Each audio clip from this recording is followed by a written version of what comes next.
A single breath of silence hung in the chamber, stretched so tight it felt like the marble walls might crack. Then it came, the collective gasp. Cameras pivoted like startled birds, lenses capturing the impossible. One line delivered with the precision of a seasoned litigator and the sting of truth itself. Faces in the audience froze mid-expression. Aides fumbled their phones, already knowing the moment was bigger than the room. Under the fluorescent glare, Representative Jasmine Crockett stood motionless, a calm center in the swirl of sudden chaos. Her eyes didn't flicker. The words she'd just spoken seemed to hover, bright and sharp, refusing to fade. Across from her, Kash Patel's practiced confidence faltered for the briefest heartbeat, a fracture too small for denial but too clear for anyone to miss. Reporters along the back wall scrambled to capture what they'd witnessed, whispering questions that no one could yet answer. Was this the turning point? Had the evening's carefully scripted hearing just been rewritten in real time? The sound of frantic typing mixed with the distant hum of security radios, a soundtrack of history being made without warning. Outside the chamber, corridors buzzed as word spread. Staffers darted toward the doors, hungry for a glimpse of the confrontation that was already leaping across social feeds. The nation beyond, phones in hand, timelines refreshed, had no idea what was about to land in their feeds, only that something seismic had shifted. No one in Washington saw this coming. Not the strategists who believed they controlled the narrative, not the pundits who thought they could predict every beat, and certainly not Kash Patel, who just hours earlier wore his confidence like armor. But this night didn't start with fireworks. It began with something far more dangerous, a trap carefully laid, invisible until it snapped shut. And as the echoes of that single sentence rolled through the halls of power, the real story, the one that would upend reputations and ignite a movement, was only beginning to unfold. Hours before the gasp that would rattle the chamber, the hearing room pulsed with a nervous energy that felt almost electric. Long before sunrise, reporters lined up outside the Capitol's heavy doors, their breath forming faint clouds in the early morning air. Inside, every polished surface gleamed beneath television lights already humming with heat. It was supposed to be just another oversight hearing, one more in a string of partisan showdowns that Washington insiders barely glanced at anymore. But everyone who stepped into that room sensed an undercurrent. Something more than routine was about to unfold. The committee had convened to examine the government's handling of classified intelligence, a subject dense enough to lull most viewers into distraction. Yet behind the dry legalese lurked questions of power, secrecy, and national trust. At stake was the credibility of the very institutions charged with safeguarding democracy. Members on both sides knew that a single viral exchange could tilt public opinion, reshape headlines, even influence upcoming elections. The stakes were far greater than the agenda suggested. Kash Patel arrived early, his entrance carefully choreographed. A former White House aide turned political warrior, he thrived on cameras and confrontation. He greeted allies with a grin sharp enough to cut, projecting the air of a man who had already won. To Patel, this hearing was less about testimony than theater, a chance to dominate the narrative, to prove once again that he could bend the spotlight to his will. He had studied his talking points, rehearsed his interruptions, and planned to rattle any opponent who dared challenge him. Across the aisle, Jasmine Crockett took her seat with quiet purpose. She reviewed her notes not for show, but for clarity, each page marked with the meticulous care of a seasoned attorney. The daughter of a working-class family, she carried into the chamber a lifetime of experience, standing firm when the odds tilted steeply against her. Crockett understood that today was not simply another debate. It was a crucible. If Patel intended to weaponize spectacle, she intended to weaponize truth. As the gavel struck and cameras went live, the tension tightened like a drawn bowstring. Every question, every pause, every exchanged glance added weight to the air. Viewers across the country tuned in for what they thought would be standard political sparring, unaware that they were watching the early beats of a confrontation destined for history. Staffers scribbled notes, journalists hovered over their keyboards, and even the marble columns seemed to lean closer, listening. Patel opened with practiced charm, but beneath his measured tone lay a strategy of disruption. He interrupted witnesses mid-sentence, raised procedural objections with a smirk, and cast subtle doubts on the integrity of anyone who challenged him. His aim was clear: overwhelm the process, discredit the institution, and corner Jasmine Crockett before she could land a single decisive point. Crockett remained still, her expression unreadable. She listened, absorbing every jab, every insinuation. Those who knew her best recognized the quiet before the storm, the patience of someone who had faced louder bullies and sharper knives. To the casual observer, it might have seemed she was letting Patel win the floor. But to those attuned to her rhythm, it was obvious she was waiting for the precise moment when patience turns into power. Outside the chamber, cameras multiplied, and social media feeds began to flicker with early clips, the scent of impending drama pulling in millions. Inside, the atmosphere thickened with each exchange, the invisible stakes pressing down on everyone present. Democracy's defenders felt the weight of the moment, and those eager for chaos sensed an opportunity to exploit it. The stage was set for a clash that would echo far beyond these walls. Long before he strode into the hearing room with the swagger of a man certain of victory, Kash Patel had built a career on calculated combat. To his admirers, he was the consummate partisan warrior, sharp-tongued, relentless, and willing to bend the rules if that's what it took to win. To his critics, he was a storm given human shape, a strategist who treated truth as another piece on the chessboard. Patel's rise read like a political thriller. The son of immigrants who once dreamed of the courtroom, he traded the quiet rigor of law for the roar of Washington. As a young attorney in the Department of Justice, he earned a reputation for outmaneuvering opponents with a grin that rarely reached his eyes. Colleagues recall how he seemed to relish late-night strategy sessions, where policy gave way to pure gamesmanship. Winning, one former co-worker said, was always the only metric. His break came during the most polarized years of modern politics. While others fretted about optics, Patel embraced the chaos. He became a behind-the-scenes architect of headline-grabbing investigations, a master of leaks and counter-leaks who understood that perception could eclipse fact. Cable news producers loved him. His sound bites, tight, biting, perfectly timed, kept viewers glued to the screen. Each appearance burnished his reputation as the man who could turn any committee hearing into a spectacle. Yet the spotlight carried its own shadows. There were whispers of corners cut and rules bent, of loyalty to power over principle. Former allies murmured about his talent for walking the knife's edge, courting controversy just close enough to flame without getting burned.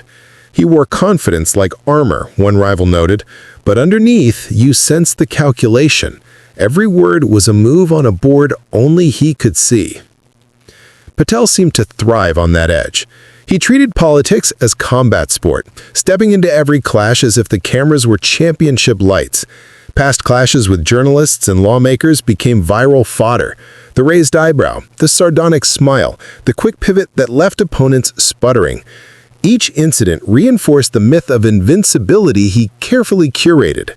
A man untouchable, a tactician whose grin masked a blade.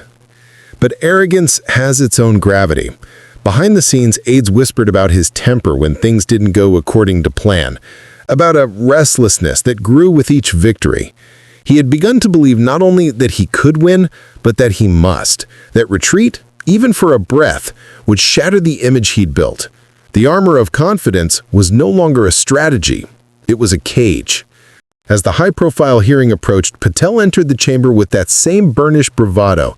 Cameras caught the flash of a tailored suit, the quick survey of the room, the slight curl of a smile that suggested the outcome was already written. He exuded the certainty of a man who had faced down critics before and left them speechless. Allies nodded as he took his seat. To them, Kash Patel was the show. Sharp, unyielding, inevitable. But hubris has a way of inviting its own reckoning. The very qualities that once made him formidable now threatened to betray him. The reflex to dominate, the habit of interrupting, the belief that volume equals victory. Tonight's opponent would not be easily rattled, and the public was no longer content with spectacle alone. Patel adjusted his papers, tapped his pen, and scanned the room. He could not have known that the very armor he trusted would soon weigh him down, that the grin he used as a weapon would falter in the face of a different kind of strength. Because across the aisle sat someone forged in fire, ready to show the nation that quiet resolve can cut deeper than any roar. Before the chamber lights and viral cameras, Jasmine Crockett's story began in the quiet heartbeat of a Texas neighborhood where resilience was the only inheritance her parents could promise. Her father, a postal worker who rose before dawn, carried the steady patience of a man who believed in duty over applause. Her mother, a nurse who often came home with aching feet and a gentle smile, taught her that dignity is measured not by wealth but by the lives you lift along the way. Around their dinner table, Jasmine absorbed lessons of perseverance and empathy, the unspoken creed of families who build community first and fortune second. As a child, she watched neighbors gather to translate official letters for newly arrived immigrants, the living proof that America's strength pulsed in its diversity. Jasmine learned early that justice wasn't an abstract ideal. It was a neighbor helped, a door kept open, a voice raised when someone tried to silence another. By high school, she was volunteering at local legal aid clinics, translating forms for families who spoke little English but carried enormous hope. She saw mothers fight to keep their children in schools, fathers navigate the maze of work permits, and grandparents who only wanted a safe place to belong. These encounters etched into her the certainty that law could be a shield or a weapon, and she intended to wield it for protection. Law school in Dallas tested her resolve. Surrounded by peers chasing lucrative corporate careers, Jasmine stayed in the cramped offices of public interest law, where the chairs wobbled and the fluorescent bulbs buzzed, but the victories mattered. She defended tenants facing unjust evictions, argued for workers cheated of wages, and spent late nights drafting briefs for asylum seekers whose lives hinged on a judge's signature. Every case carried faces she could not forget. The Guatemalan mother clasping her child's small hand in court, the factory worker who wept when back pay finally arrived, and the teenager who whispered "thank you" after a deportation order was overturned. These were not statistics, they were her compass. Her legal battles became small legends across Texas. Colleagues recall how she stood unflinching before judges who tried to rush hearings, how she wielded cross-examination like a scalpel, never raising her voice yet cutting straight to the truth. In one memorable case, a landlord attempted to evict an elderly immigrant couple on a fabricated technicality. Jasmine methodically dismantled the claim until even the opposing counsel conceded defeat. When the gavel fell in her client's favor, the couple embraced her with tears of gratitude, and Jasmine felt the profound quiet of justice served. But advocacy extended beyond the courtroom. Jasmine organized grassroots campaigns for fair housing, rallied voters in neighborhoods too often ignored, and built coalitions across racial and economic lines. She understood that change required more than individual wins. It demanded a movement. Her town halls were equal parts legal clinic and community celebration. Potluck dishes lined the tables while residents shared stories of struggle and triumph. She listened more than she spoke, believing that true leadership meant amplifying the voices around her, not drowning them out. Those years forged a composure that no headline or heckler could shake. When political opponents later tried to rattle her with insults or interrupt her arguments, she carried the calm of someone who had already faced deeper battles. Families on the brink of deportation, clients fighting systems stacked against them, and communities wrestling with the weight of injustice. She knew that fury burns out, but steady resolve endures. Her leap into public office was less ambition than inevitability. Friends and neighbors urged her to run, convinced that the woman who defended the vulnerable in court could defend them in the legislature. On the campaign trail, she spoke not of abstract policies, but of the single mother balancing two jobs, the refugee navigating endless paperwork, the child who needed a safe street to play on. Voters responded not to spectacle, but to sincerity. When she won, she carried to the Capitol the voices of those who had walked beside her since childhood. In committee rooms and on the House floor, Jasmine Crockett became known for her precise questions and unshakable calm. Colleagues watched her dissect complex legislation with the same patience she once brought to crowded court dockets. Reporters noticed how she refused to match the bluster of political grandstanders, instead allowing silence and facts to speak louder than any raised voice. Each appearance reinforced what her community already knew. This was a leader who could not be baited or bullied. That unflappable presence was no accident. It was the product of years spent navigating systems designed to exhaust the vulnerable.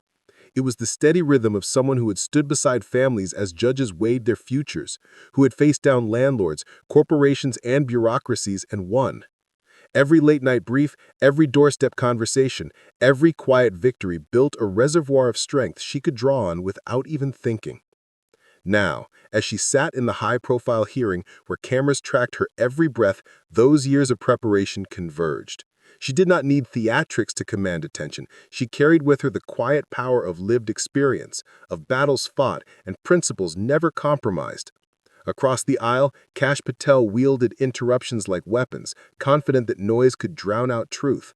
But Jasmine's resolve was older and harder than any tactic he could deploy. Everything she had endured, the childhood lessons of solidarity, the relentless legal fights, the community triumphs that stitched hope into weary hearts, was leading to a single, history-making sentence. Debate escalation. The gavel struck once more, a sharp crack that barely cut through the growing tension. Questions that had begun as measured inquiries now carried the weight of accusation. Cameras zoomed tighter, hungry for every raised eyebrow, every flicker of expression. Viewers at home could almost feel the air inside the chamber thicken, a mix of hot lights and rising tempers. Kash Patel leaned forward, voice clipped but loud enough to dominate the microphone. "Representative Crockett, are you suggesting?" He didn't finish before pivoting to a new claim, piling one insinuation atop another. It was less dialogue than barrage. He spoke over the committee chair, over witnesses, over the murmurs of disapproval that rippled from the gallery.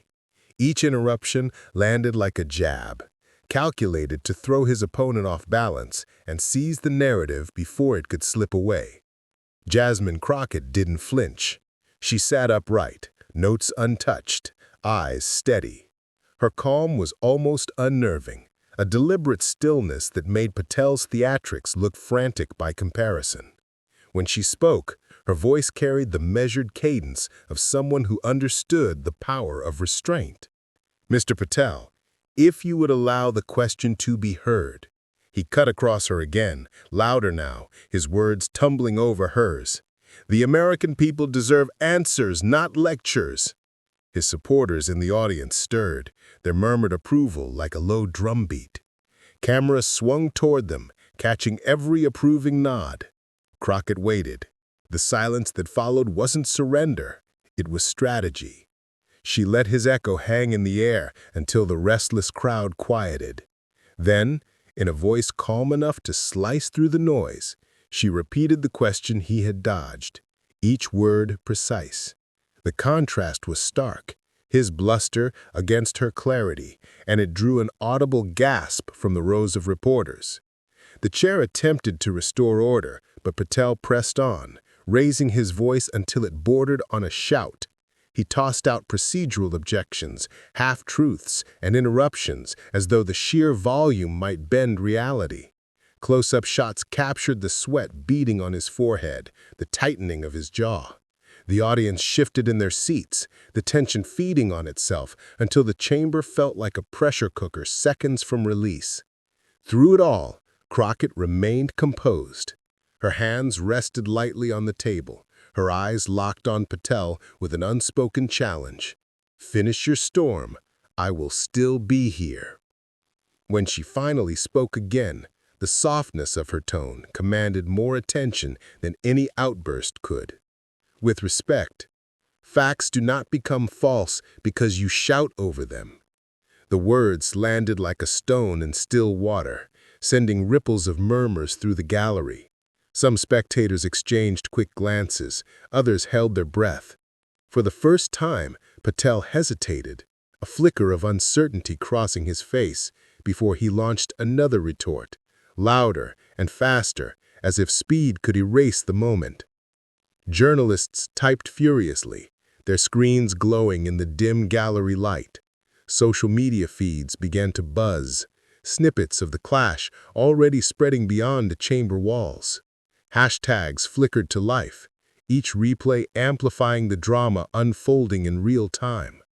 Patel leaned closer to the microphone, voice dropping to a harsh whisper meant to intimidate. "You can't hide behind procedure forever, Representative." Crockett's reply came without a blink. "And you cannot hide from the truth." The chamber seemed to contract around the two of them, every sound fading to a low hum, as if the marble walls themselves were holding their breath. Jasmine Crockett straightened the stack of papers before her, a small, almost absent gesture that somehow commanded the attention of every camera in the room. Patel was still mid-sentence, his words tumbling faster and louder in a last attempt to dominate the space. But the audience's focus had already shifted. Crockett waited her a beat, a heartbeat, a lifetime. Then she spoke, her voice calm and resonant enough to carry through the sudden quiet. "Mr. Patel," she said, each syllable crisp as a gavel strike, "truth doesn't tremble because someone shouts. It stands, whether you recognize it or not."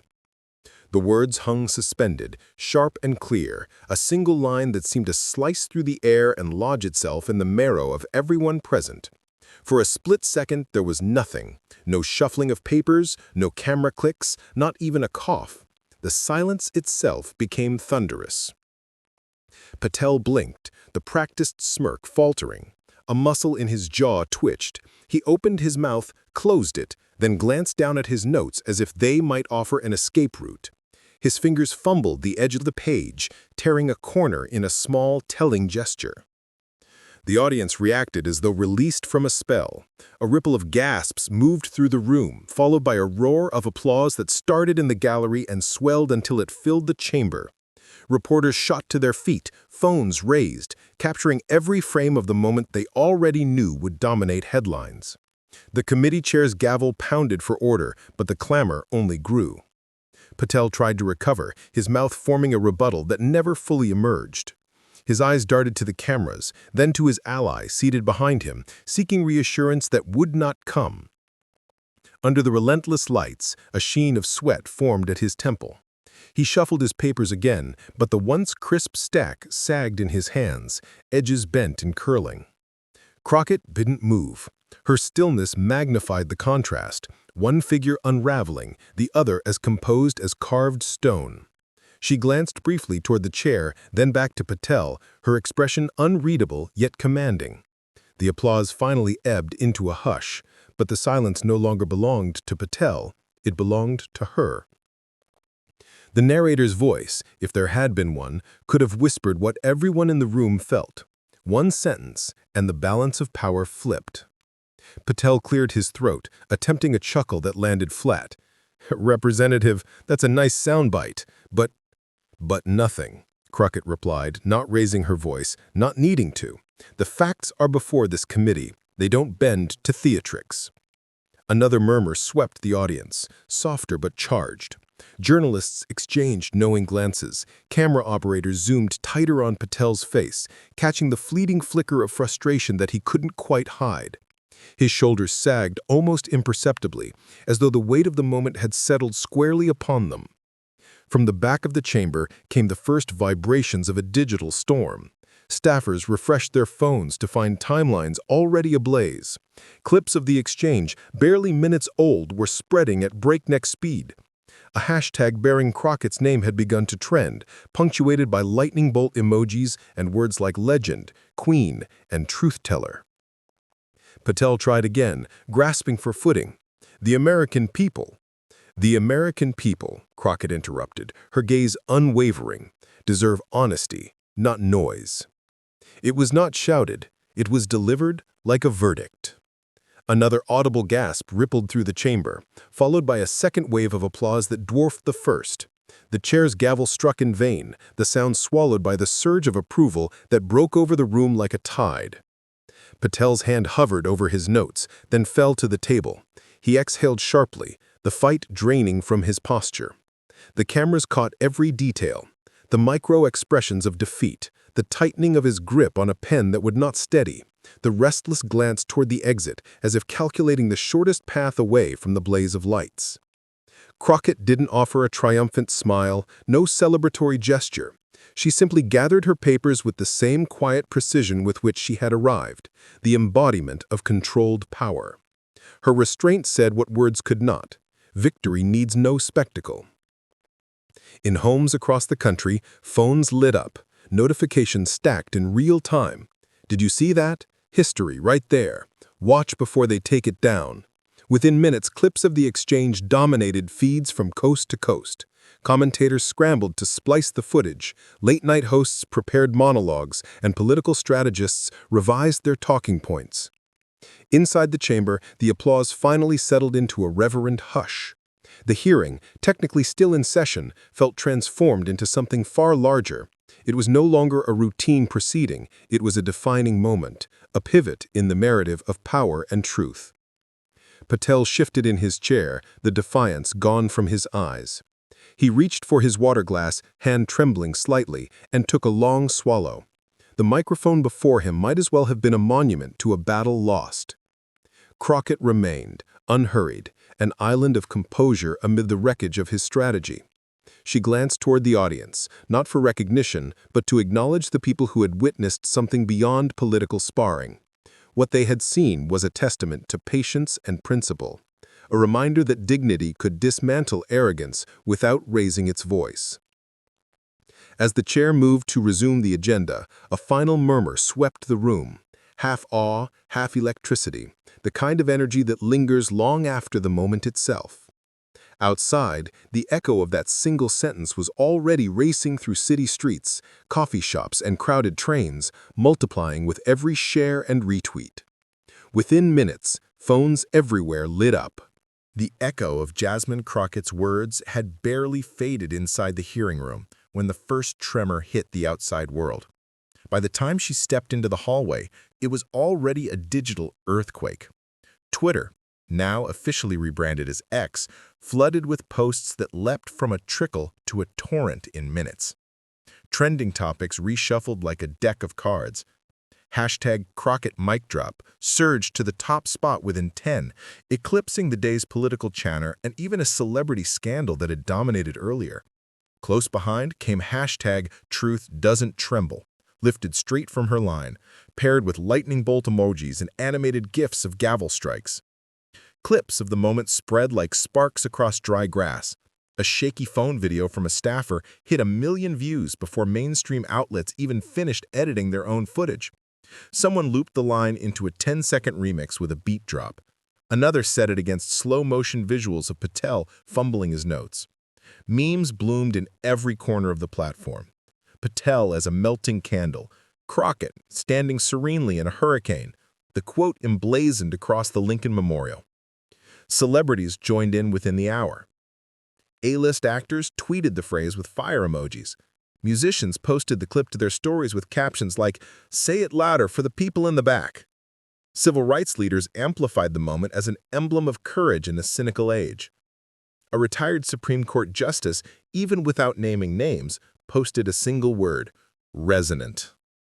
Cable networks scrambled to catch up.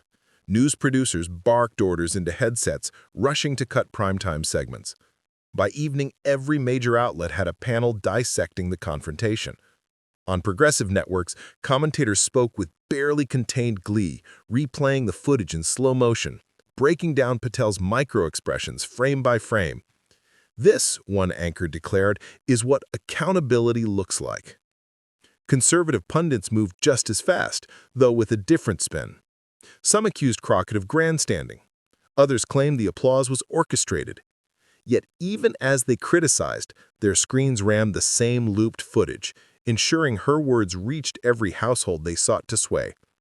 A prominent right-wing host called it political theater, inadvertently admitting the optics were devastating. Anonymous aides leaked that Patel himself was deeply frustrated, a phrase that did little to soften the reality that his plan had unraveled in front of millions. Meanwhile, the clip traveled far beyond political circles. Sports stars quoted the line after big plays. Fashion brands mocked up limited edition shirts within hours. Late-night hosts teased upcoming monologues with winking references. Truth doesn't tremble. Find out who made a whole hearing room do just that.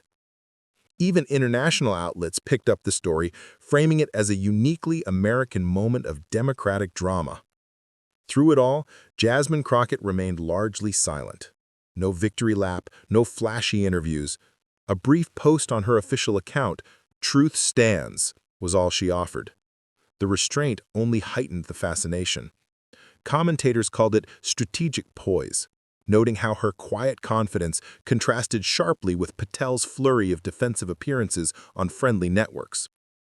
Inside activist circles, her words became a rallying cry. Community leaders used the quote at rallies for immigrant rights, voting rights, and judicial reform. Students chalked it onto sidewalks outside courthouses. Faith leaders wove it into Sunday sermons as a call to moral clarity. What began as a single sentence was rapidly becoming a movement slogan. And yet, even as the digital storm intensified, those closest to the Congresswoman hinted that she wasn't done. Advisors teased upcoming remarks, cryptic enough to fuel speculation without revealing her hand. Staffers smiled when asked if she'd addressed the frenzy, offering only, "Stay tuned." Because the story wasn't over. The confrontation had shifted public conversation, but Crockett's purpose went beyond a viral moment. Those who knew her best understood that every word she spoke carried layers of intention. The mic drop had electrified the country, yes, but it was only the spark. The cameras might have captured a single exchange, but Crockett had a wider audience in mind and a deeper message to deliver. But Crockett wasn't finished. She had a bigger lesson to share. Long after the hearing room emptied and the last camera lights dimmed, Jasmine Crockett remained the calm center of a story that had already traveled the globe. Reporters wanted fireworks. She offered reflection. This was never about winning an argument, she told a small knot of journalists the next morning. It's about proving that facts and dignity will always outlast noise. Her words carried the same quiet force as the sentence that had gone viral, reminding everyone that the real power of the night lay not in the applause, but in the principle. She spoke of the hearing not as a clash of personalities, but as a test of civic courage. When someone tries to drown out the truth, it's tempting to shout back, she said. But democracy demands something harder: composure. The line resonated with teachers who had coached students through tense debates, with parents raising children to stand firm without aggression, with immigrants who knew the cost of holding steady when the world grows loud. Crockett's lesson wasn't only for politicians, it was for anyone who has ever felt their voice dismissed or their identity questioned. In interviews, she shifted attention away from the viral moment and toward the people watching at home. "I wasn't speaking just for me. I was speaking for every community that's been told their facts don't matter, that their presence is an interruption. We belong. Our truths belong." Her emphasis on "our" turned a single sentence into a collective pledge. Commentators from across the spectrum began to echo the idea that calm persistence can be more revolutionary than rage. Civil rights scholars drew parallels to movements where silent marches shook empires.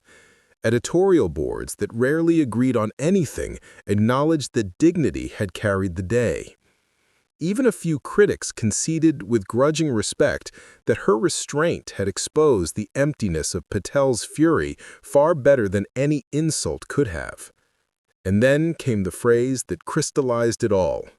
At a community gathering days later, Crockett stood before a crowd of students, elders, and families who had watched the confrontation again and again. She paused, letting the quiet settle until every cough and shuffle faded, and said, "When dignity speaks, history listens."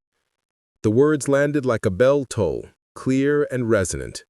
People rose to their feet, not in frenzy, but in a slow, unified affirmation. Her point was simple yet profound. History doesn't remember the loudest voice, it remembers the steadfast one. Cheap theatrics may dominate a news cycle, but truth endures beyond the trending page. Respect, patience, and courage, those are the forces that bend the arc of justice. Crockett urged the audience to see themselves as participants in that arc. "Each of you," she said, scanning the room, "has a truth the world needs. You don't have to shout, you just have to stand." The message rippled outward. Social feeds filled with personal stories. A young organizer who confronted voter suppression without losing her temper. A father who defended his daughter's right to education with quiet resolve. A recent immigrant who refused to be silenced at a town meeting. They tagged their posts with Crockett's words, transforming a viral soundbite into a shared call to action. By the week's end, the narrative had shifted from a single dramatic exchange to a broader celebration of civic courage. News anchors closed their segments with her quote. Pastors wove it into sermons. Teachers printed it on classroom walls. The focus was no longer on Patel's interruptions or even Crockett's takedown, but on the enduring idea that truth spoken with dignity carries farther than any shout. For viewers who had watched the hearing in real time, the lesson settled like a steady heartbeat.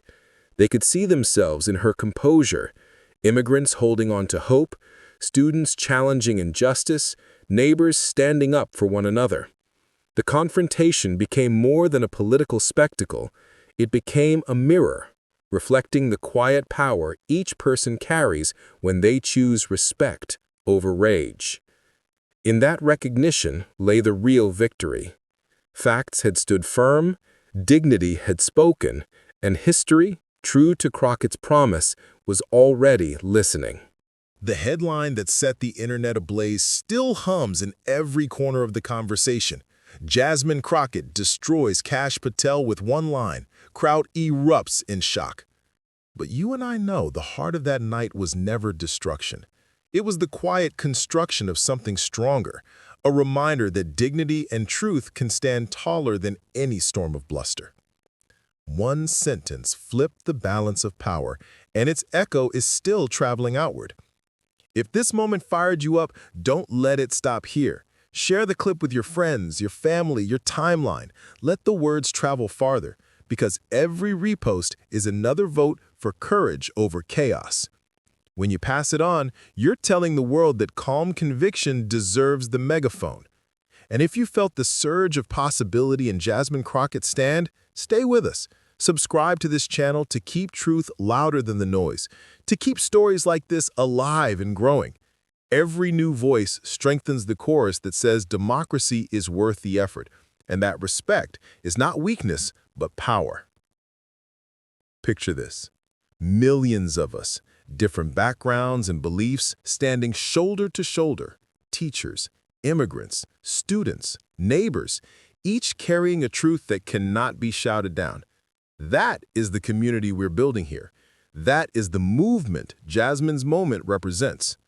So tap that share button, hit subscribe, ring the bell, because when dignity speaks, history listens. And together, we make sure it never falls silent.